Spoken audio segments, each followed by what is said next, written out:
Hello students, आज मैं discuss करने के लिए आई हूँ cell the basic unit of life का नेक्स्ट लेक्चर 7, जिसमें हम लोग डिस्कस करेंगे वैक्यूल्स के बारे में, राइबोसोम्स के बारे में, सेंट्रोसोम, सेंट्रियोल और लास्ट में हम लोग डिस्कस करेंगे प्रोकैरियोटिक एंड यूकैरियोटिक सेल्स के बारे में। बट इससे पहले आप जो इसके 6 लेक्चर्स हैं वो देख लें, ताकि आपको इस लेसन का एक एक स्टेप जो है इजीली समझ आए, क्योंकि वैक्यूल्स, राइबोसोम ये सब जो है ये एनिमल सेल, प्लांट सेल के पार्ट हैं। तो उससे पहले आपको उसका डिटेल स्ट्रक्चर समझने के लिए जो उसके प्रीवियस वीडियोस हैं वो देख लेने चाहिए। तो उन लेक्चर्स में आपको animal cell, plant cell, cell membrane के बारे में, न्यूक्लियस के बारे में कंप्लीट इंफॉर्मेशन जो है वो मिल जाएंगे। तो चलिए अब हम लोग स्टार्ट करते हैं वैक्यूल्स के बारे में। तो वैक्यूल्स की अगर मैं बात करूं तो वैक्यूल्स क्या है? वैक्यूल हम कहते हैं कोई भी खाली जगह होती है कि ये वैक्यूल है, ठीक है। बट वैक्यूल जो है एक ये बहुत इंपॉर्टेंट जो है आपका सेल ऑर्गेनल है, जो आपका सेल के अंदर प्रेजेंट होते हैं। ये क्या होते हैं? These are storage sac. आप इसमें कुछ भी स्टोरेज कर सकते हैं। ये स्टोरेज सैक्स हैं फॉर किसके लिए?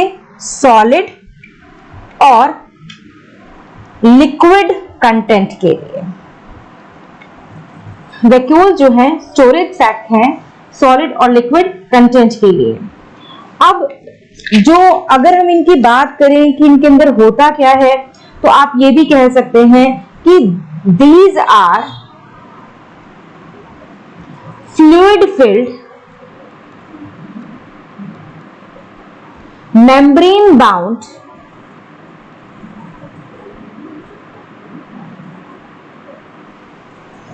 clear space in the cytoplasm। ये fluid filled, membrane bound, clear space है जो साइटोप्लाज्म में प्रेजेंट होता है। अब बात ये आती है कि इसके अंदर प्रेजेंट क्या होता है, क्या चीज होती है जो इसके अंदर प्रेजेंट होती है। तो ये चीज देखिए कि vacuoles are filled with water and a variety of substance like, इसके अंदर क्या क्या हो सकते हैं?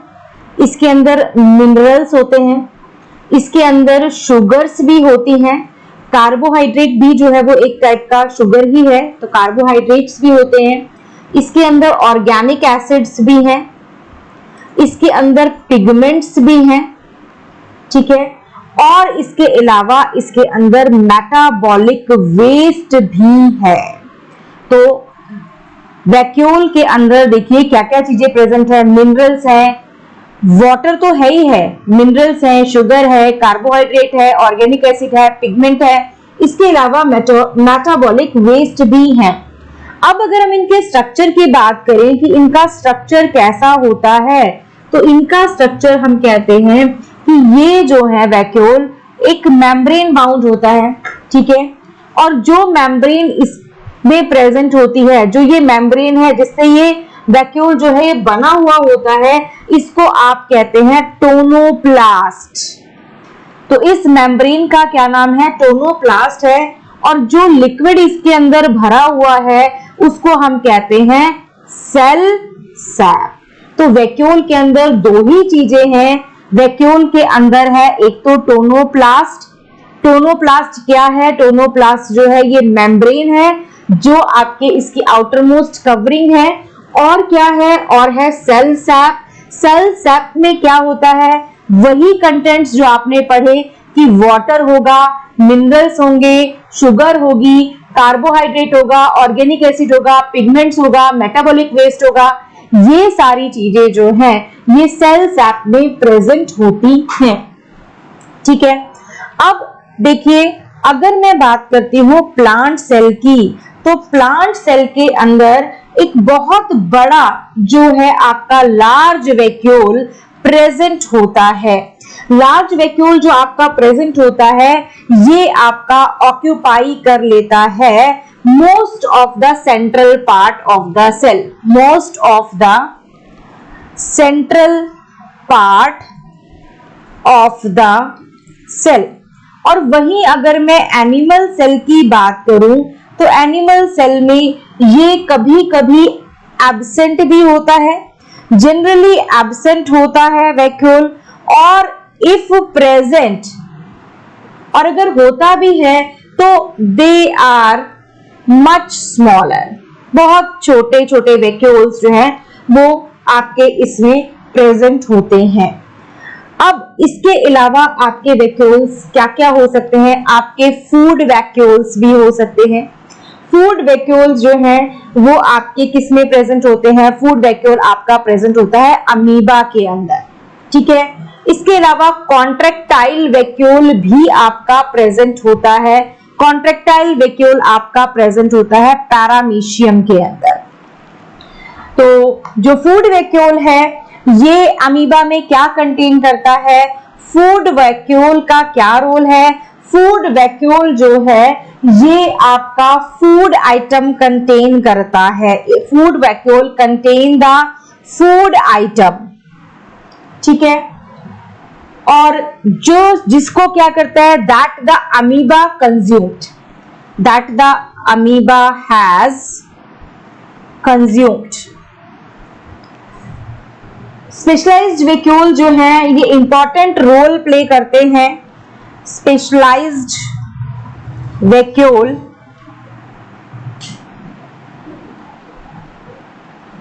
Play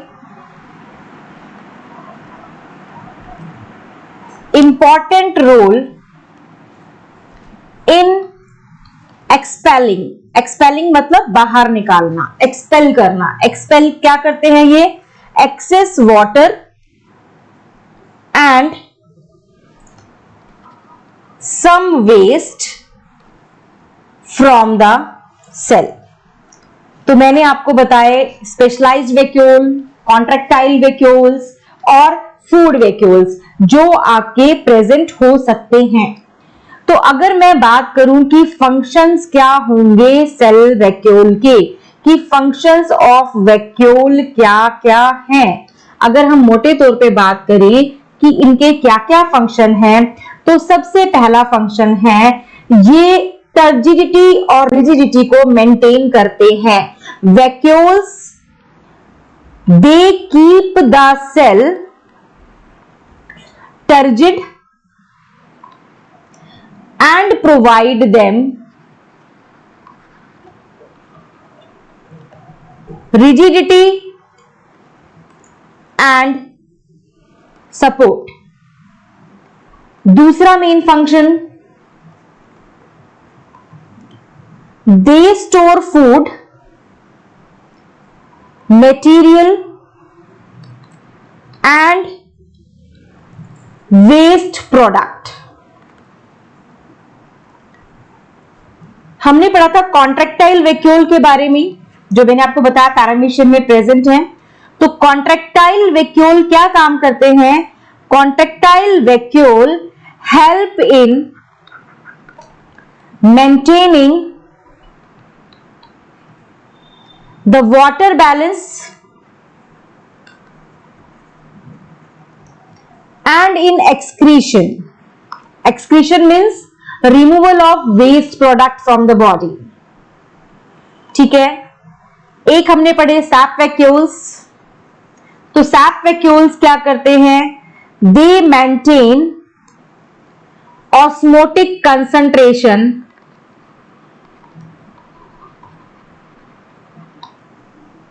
in plant cell needed for water absorption। आपको पता है ऑस्मोसिस जो है वो कैसे होती है? ऑस्मोसिस हमेशा हाई कंसंट्रेशन से लो कंसंट्रेशन की तरफ होती है with the help of semi permeable membrane या थ्रू सेमी परमेबल मेम्ब्रेन। तो सैप वैक्यूल उस ऑस्मोटिक कंसंट्रेशन को मेंटेन करके रखते हैं प्लांट सेल में, जो कि वाटर की एब्जॉर्प्शन के लिए जरूरी होती है। और लास्ट फूड वैक्यूल्स जो आपके अमीबा बेबी प्रेजेंट थे, they help in digestion of food.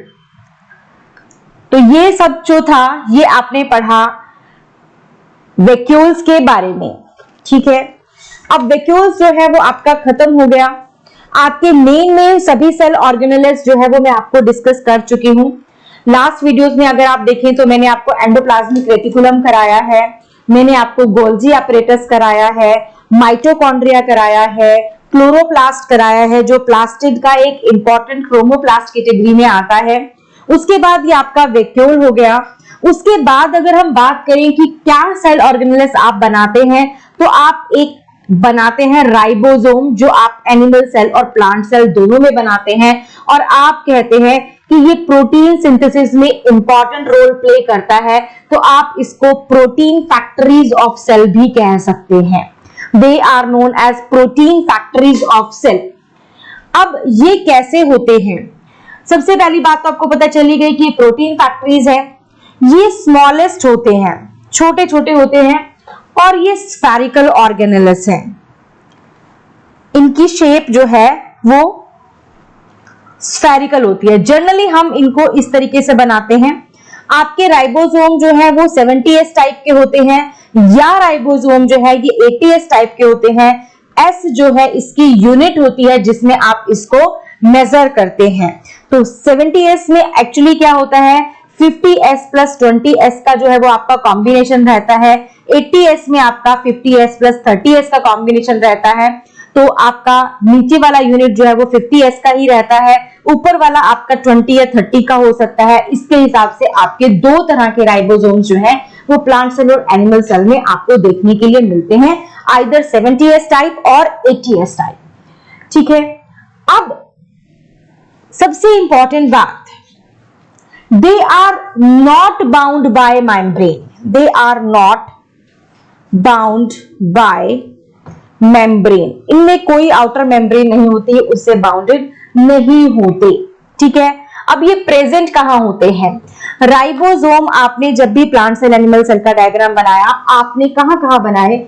आपने राइबोसोम इवन माइटोकॉन्ड्रिया में भी बनाए। आपने उनको ऑटोनोमस इसीलिए कहा माइटोकॉन्ड्रिया क्लोरोप्लास्ट का, क्योंकि उसमें राइबोसोम प्रेजेंट थे। तो राइबोसोम जो है दे अकर either scattered in cytoplasm, ठीक है, ऐसे भी आपके प्रेजेंट हो सकते हैं, और they attached to the surface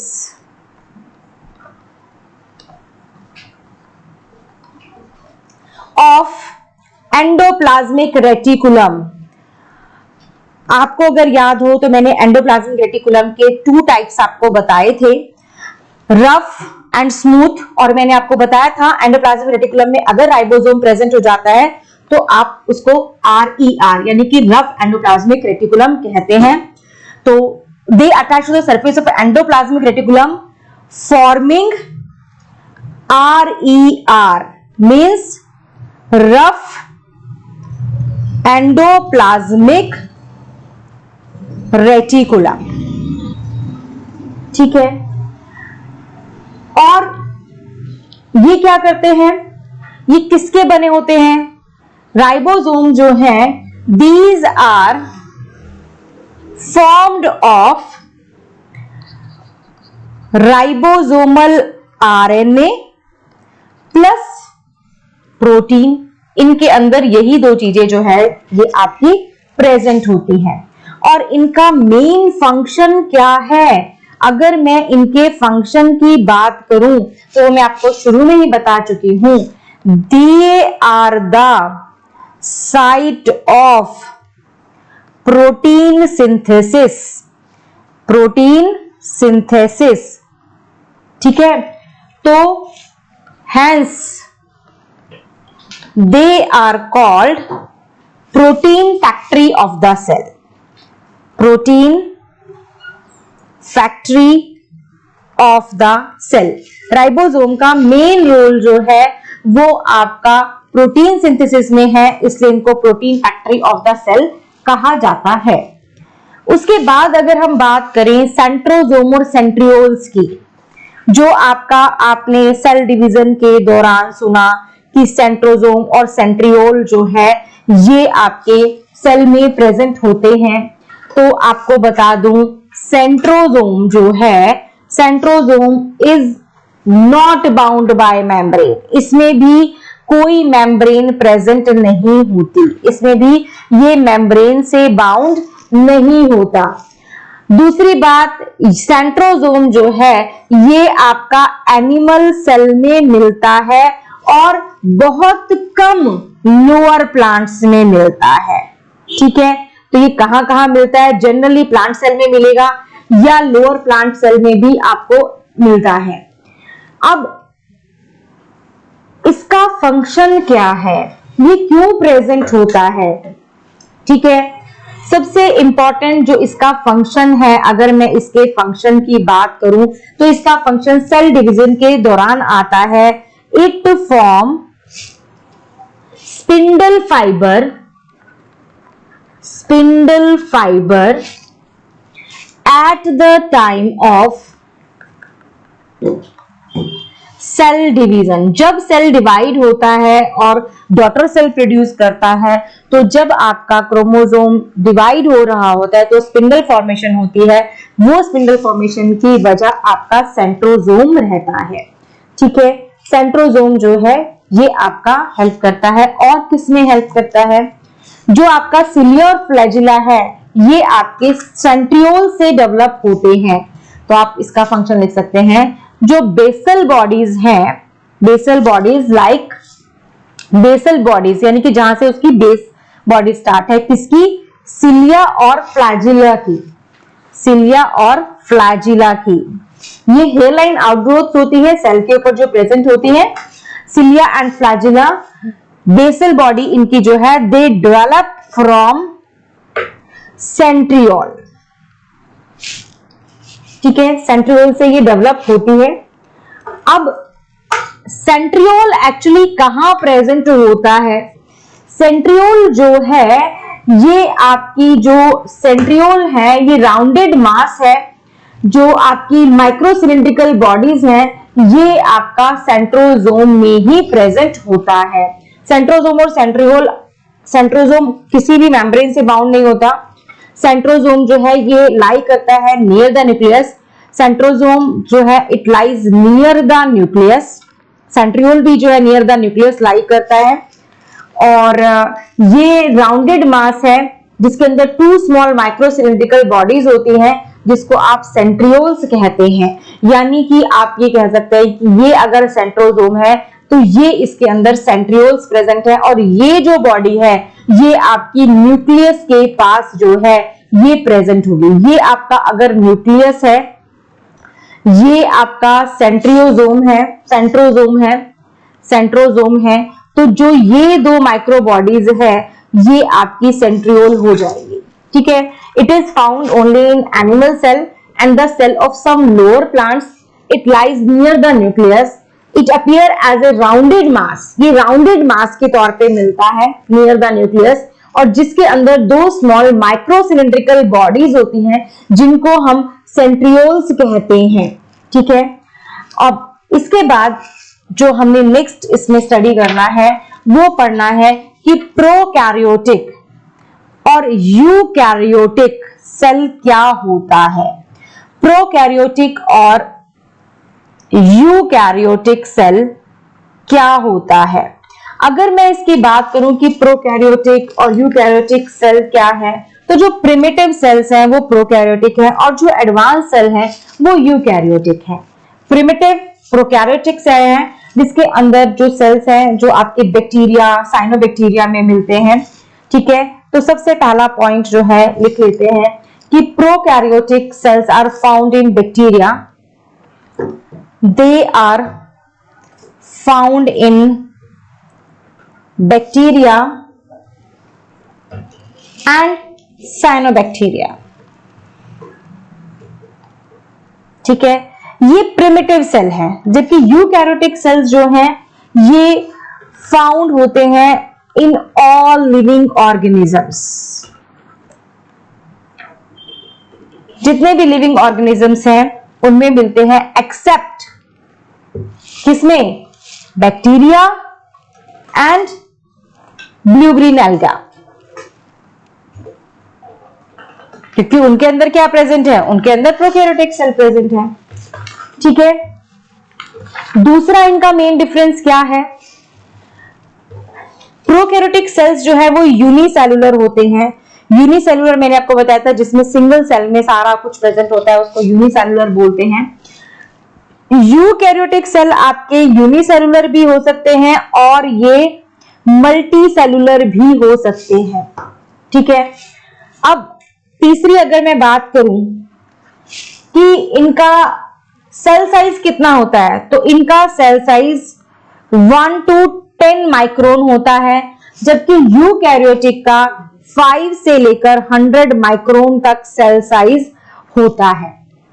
next अगर मैं पॉइंट की बात करूं तो इनका डीएनए जो है वो नेक्ड होता है, जबकि इनका डीएनए जो है ये आपका न्यूक्लियस के अंदर न्यूक्लियर मेम्ब्रेन से सराउंडेड होता है और ये क्रोमेटिन की फॉर्म में होता है डीएनए जो है। तो आप लिख सकते हैं present in nucleus in the form of chromatin, chromatin fibre की फॉर्म में ये आपको यूकैरियोटिक सेल में मिलता है। अगर हम और डिफरेंसेस की बात करें कि प्रोकैरियोटिक सेल और यूकैरियोटिक सेल में क्या डिफरेंस है, तो नेक्स्ट डिफरेंस आता है इनके क्रोमोसोम्स में। जो क्रोमोसोम है प्रोकैरियोटिक सेल का, क्रोमोसोम जो है ये सिंगल होता है और सर्कुलर होता है, सिंगल है और सर्कुलर है, जबकि यूकैरियोटिक सेल का मल्टीपल क्रोमोसोम्स जो है प्रेजेंट है और वो लीनियर है, वो सर्कुलर नहीं है। ठीक है, राइबोसोम जो है ये प्रोकैरियोटिक सेल में राइबोसोम प्रेजेंट है बट स्मॉलर है, राइबोसोम स्मॉलर, स्कैटर्ड है, किसमें, इन द साइटोप्लाज्म। जबकि अगर मैं यूकैरियोटिक सेल की बात करूं तो ये बिगर है, आपके बिगर हैं और ये अटैच्ड है किसके साथ, मैंने आपको बताया था एंडोप्लाज्मिक रेटिकुलम के साथ अटैच्ड है और आरईआर बना रहे हैं, और कुछ आपके फ्री भी प्रेजेंट है, जैसे माइटोकॉन्ड्रिया में, क्लोरोप्लास्ट में, साइटोप्लाज्म में, इसमें आपके फ्री भी मिलते हैं। ठीक है, अब इसके अंदर बहुत सारी चीजें जो है वो प्रेजेंट नहीं होती। क्या क्या चीजें प्रेजेंट नहीं होती, जैसे इसके अंदर न्यूक्लियर मेम्ब्रेन एब्सेंट है। ठीक है, इसके अंदर आपका न्यूक्लियर मेम्ब्रेन प्रेजेंट होता है। ठीक है, चलिए हम जो चीजें एब्सेंट है उनको एक साथ लिख लेते हैं। मैं बात कर रही हूं प्रोकैरियोटिक की और यूकैरियोटिक के। तो प्रोकैरियोटिक में देखें क्या क्या सेल ऑर्गेनेल्स जो है वो एब्सेंट है। देखिए ध्यान से, जो 7th पॉइंट है उसी को इलैबोरेट कर रही हूं। न्यूक्लियर मेम्ब्रेन इसमें एब्सेंट। ठीक है, nucleolus absent, Golgi complex absent, mitochondria absent, lysosomes absent, endoplasmic reticulum absent, chloroplast absent, vacuole absent. तो ये सब चीजें एब्सेंट हैं किसमें, प्रोकैरियोट्स में, जबकि यूकैरियोट में ये सभी चीजें क्या है, प्रेजेंट हैं। तो ये एक बहुत इंपॉर्टेंट प्रोकैरियोट और यूकैरियोट का आपका डिफरेंस है। ठीक है, अब लास्ट में इस चैप्टर को मैं सम अप करना चाह रही हूं। जितना कुछ भी आपने पढ़ा सेल के बारे में, तो आपको क्या पता चला कि सेल जो है अपना स्ट्रक्चर एक्वायर करता है, अपनी फंक्शनिंग एक्वायर करता है, क्योंकि इसकी ऑर्गेनाइजेशन ऐसी है, इसके ऑर्गेनेल्स ऐसे हैं जो स्पेसिफिक वे में काम करते हैं। ठीक है, तो इसलिए हम कह सकते हैं कि cell has a basic structural organisation.